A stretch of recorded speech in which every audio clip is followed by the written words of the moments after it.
We have got the acting DDG, DG of the department, Matabata behind me, and for the purposes of context, the DG of the department tendered his resignation at the end of February, and so Baba is actually currently acting, and we have advertised the post. So I know that members don't like acting people, but this is a recent development. Also, the chairperson of the board, Umam Franch, was next to me, and the deputy chair of the board, Dr. Mabuya, is here, and there are other board members and executives. Chair, I had ordinarily prepared one or two things to say to the committee this morning. However, I think I must start on the latest developments, which will place in context maybe anew how we are appearing this morning, and the board will explain further on some of the issues. Chairperson, last night I was advised by the board of the Road Accident Fund that at a meeting held on the 27th of May, the board had resolved, in the exercise of its fiduciary responsibilities and duties in terms of the Road Accident Fund Act and the PFMA and King principles, to place on special leave with full pay and benefits effective immediately the CEO of the Road Accident Fund. The board further advises that this is a precautionary measure and does not constitute disciplinary action.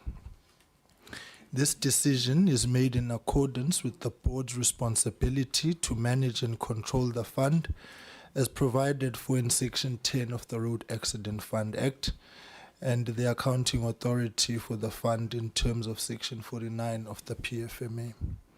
Further, this decision is taken solely in the interest of good governance and is a precautionary step to facilitate ongoing investigative processes. It does not imply any prejudgment or adverse finding against the CEO. The special leave arrangement will remain in place until the conclusion of the relevant investigations by the Special Investigations Unit or such earlier date as the board may determine. The board will review the situation on a monthly basis and communicate any updates. In this regard, during this period, Mr. Patu Lukareni, who is here, if he can just raise his hand,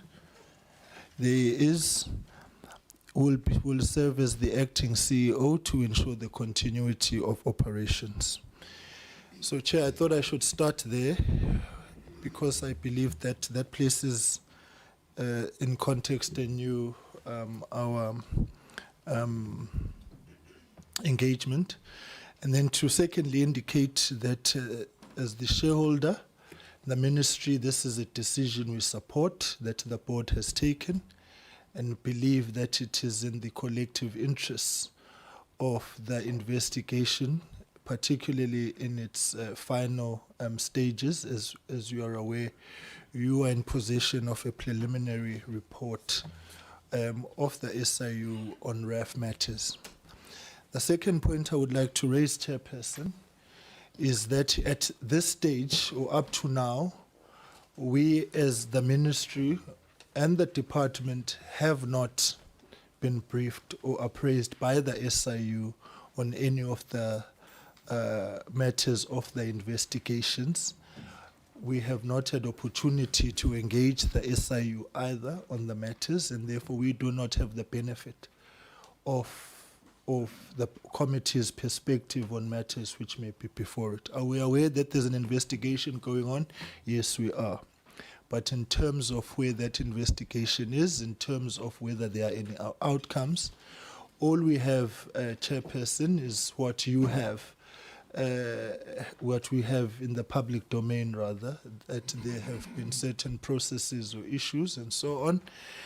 However, that said, Chair, it remains our expectation as the ministry that the Road Accident Fund at board level and at executive level cooperates with the investigation until it reaches its logical conclusion, and for us then to receive the recommendations and outcomes of that investigation.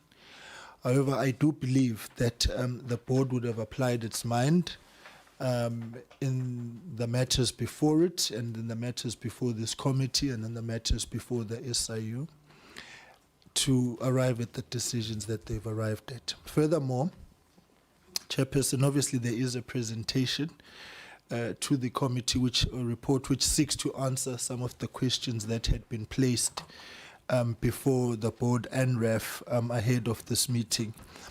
I do want to, Chair, indicate that there may have been some toing and froing in terms of our presentations and communication and submission. It is my understanding, having discussed this with RAF, that it was in the context of trying to understand exactly the parameters of what it is that was required of the RAF in appearing before the committee this morning, but the board will further explain should the need arise. Chair, we obviously as a ministry remain concerned about the situation at RAF on a number of fronts, particularly to ensure that RAF is able to fulfill its obligations. These are issues around revenue generation, which I've ventilated here before. We have also indicated that there is a legislative review process which is underway, and we will be meeting with the board in June to, amongst others, deliberate on the bill which will go into cabinet and coming to parliament, which seeks to review and reform the road accident fund so that it is able to move forward. There's issues, Chair, quite clearly, as you can see, which are before us around the leadership of RAF. In conclusion, Chair, I think it may be prudent in light of this decision to place on the record of the committee that the term of office of the CEO is due to end in August. It has been our counsel and advice to the board that the position ordinarily should be advertised for purposes of soliciting candidates, and in the event that the CEO, current CEO, would want to continue in the position, that he too should apply. I thought, Chair, I should place that now on the record in light of this decision, so that in the event that that is heard or it comes out, it is not seen in the context of this decision. We have communicated this directive or outlook prior to these developments well in advance for the purposes of due planning and governance and stability at the Road Accident Fund. Chair, with those remarks, I want to thank you once again for affording us an opportunity to appear before the committee, and through you, may I request the chairperson of the board to make remarks, and then, Chair, we will be in your very capable and friendly hands as the committee.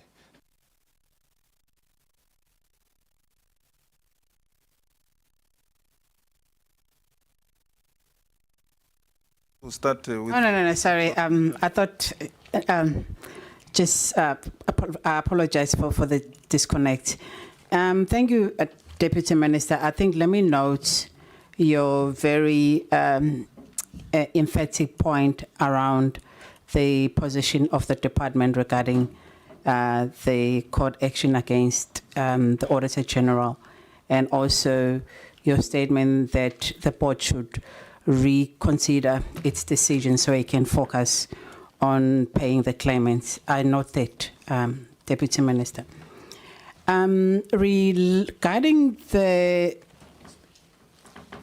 decision taken by the board yesterday morning to place the CEO under special leave, and I have to be cautious here because I have to protect the individual's rights, because everybody's got constitutional rights as well as rights in the labor laws. So I'm not going to go in through the detail, but I will take the offer. We still have to sit with the DM and brief him in terms of all the details that led the board to get to that point. But the fundamental issue that the board reasoned was that there was a serious potential because of the personal conflict in terms of the issues relating to the current investigation and the CEO's role as the head of the RAF, of the operational head of the RAF. Because before we came in here, there was a dispute between himself and the board in terms of attendance here. After Chair, the SIU matters have been cleared. But we must also remember that the CEO has taken a decision to actually instruct lawyers to represent him on the very matters around the SIU matters. And I mean, to us, we saw that as a conflict, because when we were asking questions, are you attending? And he said, no, he will have to check with his lawyers. So we had a problem that we have a CEO who's appointed in the organization, but is taking instructions from two different principals. And then the priorities of the organization is basically compromised. So the board decided to say that this is just a summary of the main reason, but there are other factors coming to. So we said, let's give him time off for him to go and deal with his personal conflicts around this process, and also his role, and also take time to reflect in terms of what is important, so that the organization is not brought into disrepute regarding this matter. And also the organization and the board mustn't be seen not to supporting the parliamentary structures that we're facing here. There are other specifics, Chair, that I'm not going to bring in yet, but I'm going to bring to some also impacting on the quality of the presentation that have been brought here. But I'm not going to go into that. But Chair, so that's basically one of the major reasons that you can't have a CEO taking instructions from elsewhere regarding the matters of the organization, and also taking personal litigations on the matters affecting his role as the CEO. So that's basically the main reason we've placed him. It's special leave. I mean, he hasn't been found guilty of anything. I think that's very important, that we just say he must just go and deal with the serious potential conflicts and its impact to the organization. And then that's why we're saying the board will review the matter on a monthly basis and go back and give him updates in this regard. And also, we've communicated with the SIU, and they've confirmed, they've given us dates between June.